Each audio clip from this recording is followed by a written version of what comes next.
দেওয়া থাকে, এটা খুব ভালো একটা ব্যাপার। মেকআপ দেখলে কেমন যেন আমি পাগল পাগল হয়ে যাই, আমি মানে প্রচন্ড এক্সাইটেড হয়ে যাই যে আমি কোনটা নিব না নিব। আর এর পেছনে আমার অনেক টাকা চলে গেছে গাইস।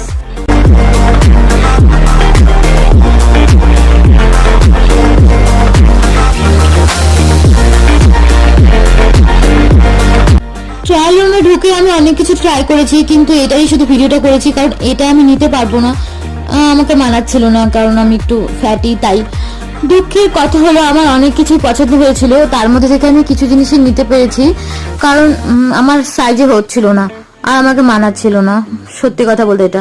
তো আমি এখানে একটা পারফিউম ছিল সেটা ট্রাই করছিলাম আর এখানে বিলটা করে নিচ্ছি। তো তোমরা বলো আমার এই জুডিও কালেকশনের ভিডিওটা কেমন লাগলো, আর এরকম ভিডিও যদি তোমরা আরো দেখতে চাও অবশ্যই আমাকে জানাবে। আমি না জানালে অবশ্যই আমি ভিডিও দিবই, কারণ আমি নিজেই শপিং করতে অনেক ভালোবাসি। তাই